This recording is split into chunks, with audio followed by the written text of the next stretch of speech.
As health workers, we want to say that patients in Siaya are also suffering because their caregiver is suffering.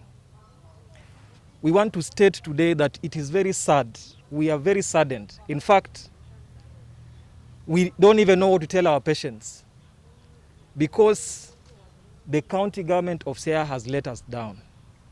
The county government of Siaya has let her people down when it needed them most. We have tried to stretch our hands for diplomacy. We have written letters. To an extent, it looks like we are trying to woo the county government of Siaya. We have made calls. To an extent, Safaricom is thinking we are stalking the county government of Siaya. The cow has reached its teeth's end. And I think it is time we join the county of Siaya in this strike.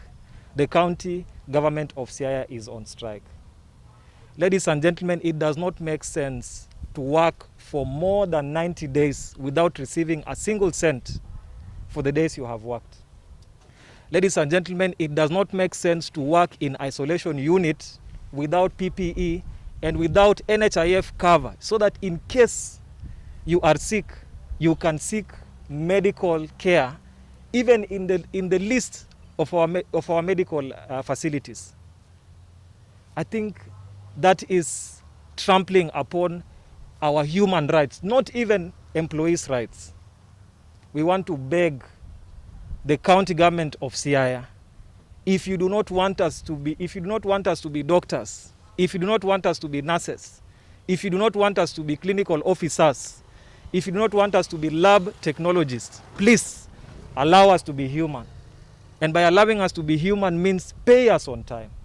We've been trying to move towards amicable solutions, and we've been trying to talk, with them, including all these health sector unions, to implement the promotions as they agreed. They agreed in March. March was over. We have not seen that implementation. Then April, May. Then we come to realize that from March, they have stolen our money and they are not having money to implement those promotions. That is why we are reaching this stagnation. And now we have reached a point where we must get a written agreement from the governor himself that this money has to be paid and when it is going to be paid. Because every officer under him is trying just to window dress issues so that when you come back, you are back at the same point again.